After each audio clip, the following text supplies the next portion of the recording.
get up to about 40%. And here, we're probably lean right here. On maybe 10% right there. So we have something worked out pretty close in terms of our VE values. Again, I'm going to use my L function and just trace through the table and just clean up some of the table here. Smooth it out a little bit. Nothing crazy. So that is going to be essentially, I'm not going to run through it again because you get the idea, and it is pretty close. But what we're going to find is the trend is that down low RPM, lower throttle angles, we need a lot or higher VE values compared to what we would have normally with a fuel load as map pressure. So fuel load as throttle, alpha N, we're going to have higher VE values here, and then as we go up in engine speed, the VE values are going to drop, and the table's going to look something like this, generally speaking for most engines. So this is low cam essentially mapped out at this point. I'm not going to go again any further. We have it pretty much dialed in. I really don't want to dial too much higher than 40%. So these values we're just guessing. We really wanted to work through 20 to 0%. That's our kind of our part throttle operation. Now, we've captured this data. Let's go to the variable cam and see what this is doing and just making sure this is performing properly. So here's a 15-degree target, and our actual cam is moving at 15.8 degrees. So that's pretty much perfect. Let's go to the next point here, 30-degree target, 30-degree actual, so that's on point. So again, wherever I'm operating at, wherever the cam target's at, it's pretty much tracking fairly well. Now notice the long-term trim is adding some long-term trim at these various different coolant temperatures. It's essentially saying that our base duty table isn't perfect, and this is correcting it. We could always absorb the long-term into the base duty, but I'll do that more as we start to run full throttle and as we start to operate the engine at higher engine speeds. We should find that it's as we populate and mature this long-term table a little bit, we can then transfer that to the base duty. I'm not going to do it just yet because we've only ran the engine for a little bit of time and it's tracking fairly well.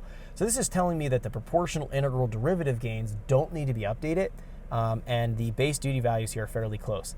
If you're noticing and you're taking a look that your base duty is something like 40 and your out is something like 60 or 70 and it's way off, then you might want to just bump up your base duty tables and just get that out of the way so that it's tracking a little bit more accurately, but this is fairly close, so we'll just leave that go.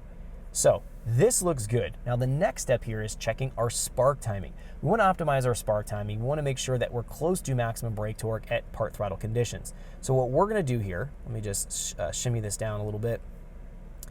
We're going to go into our spark timing table and start to calibrate and take a look at this. Now we're really going to be focused in our spark timing table in the calibration process. I would say here probably 20 to about 15 in this range here. I'm going to operate the engine on the dyno here. We're going to use the live torque output and just watch what's going on and seeing if we can optimize the spark timing any further here. I'm going to do a driving point here at a fixed throttle input. It's important that we have fixed airflow coming into the engine because we want to be able to evaluate our spark timing change and not an airflow and spark timing change at the same time. Are going to be watching for when we bump the spark timing in here with a fixed throttle input. We're going to be watching what the torque output's going to be. As we bump the timing in, we'll be finding that the torque's going to increase and it's going to hit a point where it doesn't increase any further.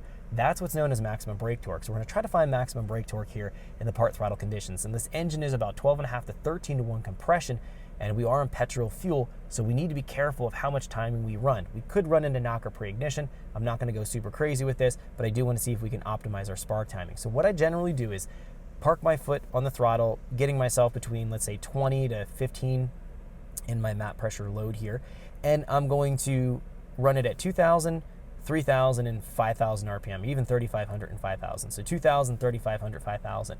And I'll vary the spark timing in here by percentages, so go up 10, 20, 30% at a time, and watch that live torque output. Once that torque output kind of stops, it doesn't increase anymore, that's going to be the optimized spark timing point. Then we can go back into the table and reconfigure these values in here and actually repopulate the rest of the table and get this right. Now, one thing with this spark timing table is kind of bugging me. We don't need all of this spark timing shown here in the overrun area. We can get rid of that. We don't need to have as much resolution there. Let's just tidy that up real quick.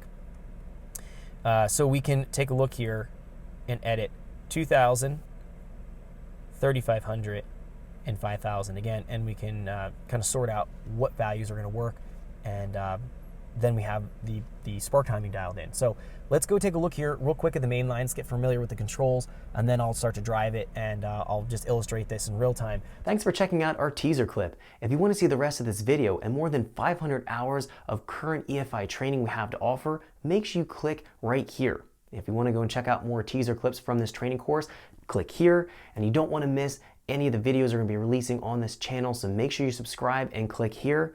Thanks for watching, and I'll see you guys later.